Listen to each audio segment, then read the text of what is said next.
Morning બેટા, આ વિડીયોમાં આપણે ધોરણ 11માં એસપી પ્રકરણ 3નો ભાગ 2 જોઈશું, જેમાં નોંધણીનો તબક્કો. આપણે કંપનીની સ્થાપના વિધિમાં 2 તબક્કા જોયા. એક હતો સ્થાપના પહેલાંનો તબક્કો એટલે નોંધણી પહેલાંનો તબક્કો, અને બીજો જે છે એ નોંધણીનું પ્રમાણપત્ર મેળવવાનો તબક્કો. તો આજે આપણે નોંધણીનું પ્રમાણપત્ર મેળવવાના તબક્કા વિશે અભ્યાસ કરીશું. નોંધણી પૂર્વેનો તબક્કો પૂર્ણ થયા બાદ 2 તબક્કા હોય, એટલે નોંધણી પહેલાંનો તબક્કો પૂર્ણ થયા બાદ સ્થાપનાનો તબક્કો શરૂ થાય છે, જેમાં કંપનીનું નોંધણી પત્ર મેળવવા અંગે જરૂરી કાર્યવાહી કરવી પડે છે. તમે પહેલાં સ્થાપના કરવા માટે બધા પાસાઓ ધ્યાનમાં લઈ લીધા, કઈ કઈ વસ્તુ અવેલેબલ છે, કરવા જેવું છે કે નહીં, એ બધું જ જાણ્યા પછી, એના વિશે સમજ્યા પછી આપણે નોંધણીનું પ્રમાણપત્ર મેળવવાનું શું કરીએ છીએ, કાર્યવાહી કરીએ છીએ. ખાનગી કંપનીમાં મર્યાદિત સભ્યો સંખ્યા તેમજ શેરની ફેરબદલી નિયંત્રિત હોય છે. ખાનગી કંપનીમાં જે પ્રાઇવેટ જે કંપની હોય છે એમાં મર્યાદિત સભ્ય સંખ્યા અને જે શેરની જે ફેરબદલી છે એ નિયંત્રિત હોય, એટલે કે જેટલી મૂડી હોય, જેટલા શેર હોય, જેટલા તમે શું કરી શકો છો, પોતાના શેર આપી શકો છો, એનાથી વધારે આપી શકતા નથી. એટલા માટે શું હોય છે, મર્યાદિત હોય છે, અને એમાં શેરની ફેરબદલી પણ શું હોય છે, નિયંત્રિત હોય છે. નોંધણીનું પ્રમાણપત્ર મેળવ્યા બાદ કંપની ધંધો શરૂ કરી શકે છે. ટૂંકમાં આ પેરેગ્રાફમાં તમને એમ કીધું છે કે તમે નોંધણી પૂર્વ તબક્કો પૂર્ણ કર્યા બાદ સ્થાપનાનો તબક્કો શરૂ થાય છે, તેના પ્રમાણપત્ર મેળવવા અંગેની કાર્યવાહી કરવામાં આવે છે. અને ખાનગી કંપનીમાં જે સભ્યો મર્યાદિત હોય છે અને તેમની શેર ફેરબદલી પણ શું હોય છે, નિયંત્રિત હોય છે. અને નોંધણી પ્રમાણપત્ર મળ્યા પછી તમે બિઝનેસ શરૂ કરી શકો છો. ખાનગી કંપની હોય કે જાહેર કંપની, બંને પ્રકારની કંપની માટે નોંધણીનું પ્રમાણપત્ર મેળવવું અનિવાર્ય છે. તે માટે નીચેના દસ્તાવેજો રજૂ કરવા પડે છે. પ્રાઇવેટ હોય કે ગવર્મેન્ટની હોય, બંને માટે તમારે નોંધણીનું પ્રમાણપત્ર મેળવવું પડે છે. જે નીચે પ્રમાણે આપણે મુદ્દા આપેલા છે એને ફોલોઅપ કરવું પડે છે. સૌથી પહેલાં આવેદનપત્ર. આવેદનપત્ર એટલું ડિટેલમાં છે કે એના પછીનું તમારે પૂરું પ્રકરણ ભણવાનું છે. તો ટૂંકમાં અહીંયા આપણે સમજી લઈએ કે આવેદનપત્ર મીન્સ કંપનીનો આ એક પાયાનો મૂળભૂત દસ્તાવેજ છે, જેમાં કલમો દર્શાવેલી હોય છે, અને જેમાં કંપનીનો ધ્યેય અને તેનું કાર્યક્ષેત્ર નક્કી થાય છે. આ એક મૂળભૂત દસ્તાવેજ છે, અને જેમાં કંપનીની કલમો અને તેનું ધ્યેય અને કાર્યક્ષેત્ર દર્શાવેલું હોય છે. આ દસ્તાવેજમાં કંપનીનું નામ, ધ્યેય, મૂડી, સભ્યોની જવાબદારી, રજિસ્ટર ઓફિસ વગેરે દર્શાવેલું હોય છે. અને આ દસ્તાવેજ ત્રાહિત પક્ષ અને કંપની વચ્ચે કેવા સંબંધો રહેશે તે નક્કી કરે છે. કોઈપણ કંપની માટે આવેદનપત્ર પાયાની અને અગત્યની પ્રાથમિક જરૂરિયાત છે, કારણ કે એમાં નામ, મૂડી, ધ્યેય, કાર્યક્ષેત્ર એ બધું નક્કી કરેલું હોય છે. અને આવેદનપત્ર દ્વારા કંપનીનો ધંધો નક્કી થાય છે કે એનું ધ્યેય શું છે, એ શું કરશે, એ એના પરથી આપણને ખબર પડે છે. નેક્સ્ટ છે નિયમનપત્ર. નિયમનપત્ર એટલે તમને નામ પરથી ખબર પડે કે નિયમન એટલે કે બધા જે નિયમો છે, જે વહીવટો છે, જે ધારાધોરણો છે, એ બધું આમાં હોય છે. નિયમનપત્ર એ કંપનીનો આંતરિક વહીવટ અને ધારાધોરણો દર્શાવતો દસ્તાવેજ છે કે કંપનીના નીતિ નિયમો, જે રૂલ્સ એન્ડ રેગ્યુલેશન છે, એ આ નિયમનપત્રમાં હોય છે. આવેદનપત્રમાં કંપનીનું જે ધ્યેય નક્કી થયું છે તેને સાકાર કરવા કંપની નીતિ નિયમો આમાં નક્કી કરવામાં આવે છે. હમણાં જ આપણે વાત કરી કે આમાં તમારે નીતિ નિયમો દર્શાવેલા હોય છે કે જે તમે ધ્યેય નક્કી કર્યા છે એ ધ્યેયને કેવી રીતે પાર પાડવા છે તેના નીતિ નિયમો આમાં આપેલા હોય છે. પહેલું હતું આવેદનપત્ર, બીજું હતું નિયમનપત્ર. આ બંને મુદ્દા ઇમ્પોર્ટન્ટ છે અને આગળ પૂરા પ્રકરણની જેમ તમારે ભણવાના છે. ત્રીજું સંચાલકોની યાદી.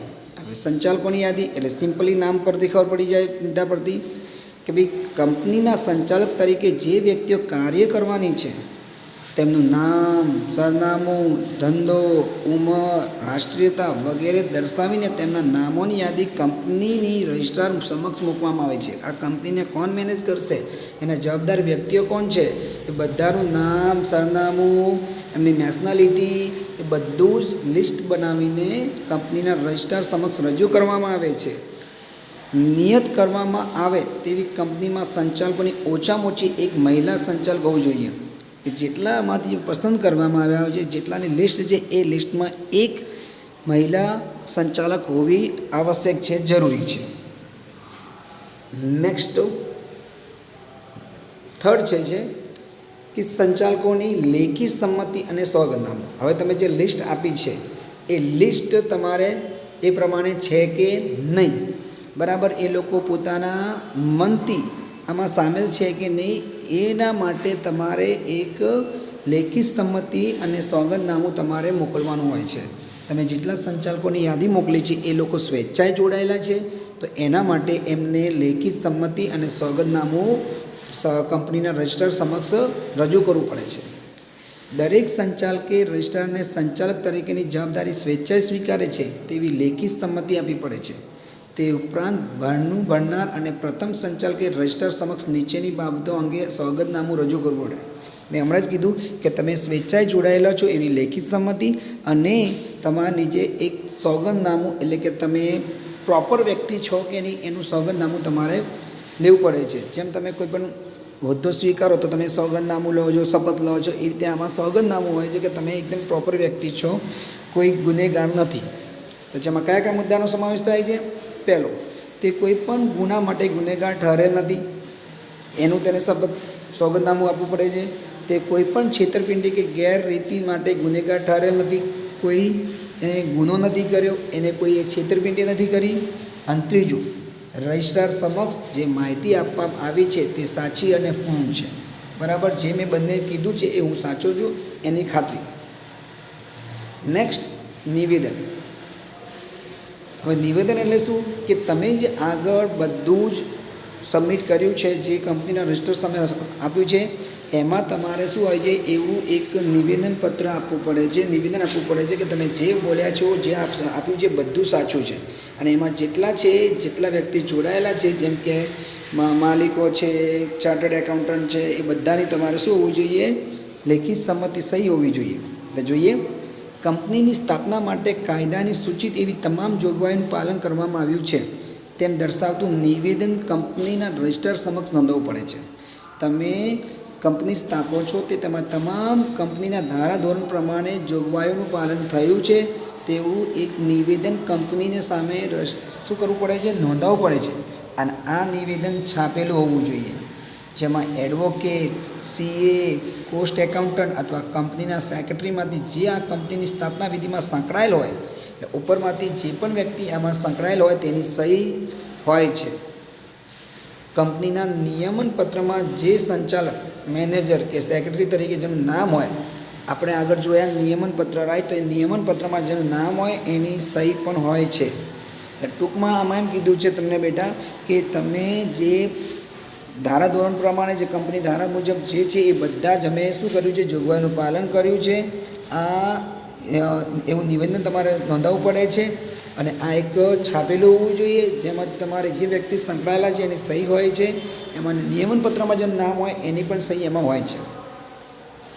અને ધ લાસ્ટ, અન્ય કંપનીમાં હિત અંગેની જાહેરાત. હવે અન્ય કંપની એટલે કોઈ વ્યક્તિ બીજી કંપની સાથે જોડાયેલો હોઈ શકે છે, કોઈ વ્યક્તિ બીજી કંપની સાથે જોડાયેલો હોઈ શકે છે, બરાબર, તો તેમાં શું હિત રહેલું છે તે દર્શાવવામાં આવે છે.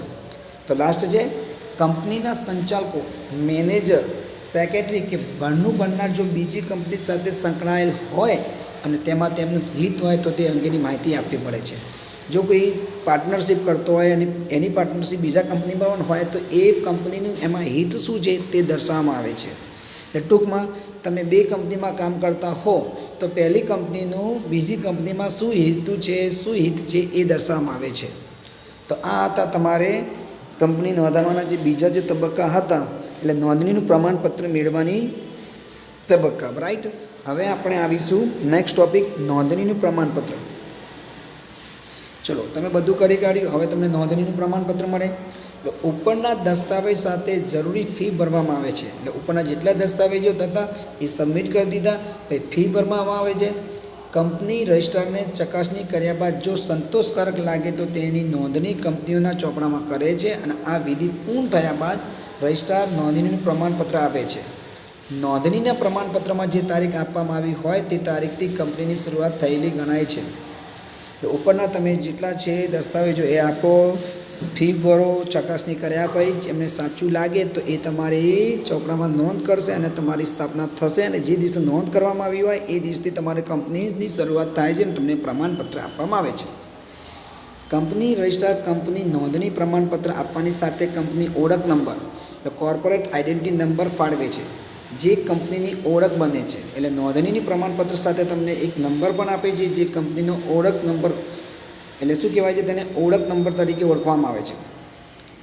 તેનો સમાવેશ પ્રમાણપત્રમાં કરવામાં આવે છે. કંપનીએ રજૂ કરેલ મૂળ દસ્તાવેજો અને માહિતી પત્રકો કંપનીનું વિસર્જન ન થાય ત્યાં સુધી રજિસ્ટર ઓફિસ સાચવવા પડે છે. એટલે ઇન શોર્ટ તમે કંપની એકવાર રજિસ્ટર ઓફિસે તમને એકવાર પ્રમાણપત્ર આપી દીધું, નંબર આપી દીધું, જ્યાં સુધી કંપની બંધ ના થાય ત્યાં સુધી રજિસ્ટર ઓફિસ તમારી માહિતી સાચવશે. તો આ હતી તમારી કંપનીની સ્થાપના વિધિ. એમાં બધા મુદ્દા આવી ગયા. આશા કરું છું તમને ખબર પડી હશે. નહીં પડી હોય તો કમેન્ટ કરીને જણાવજો.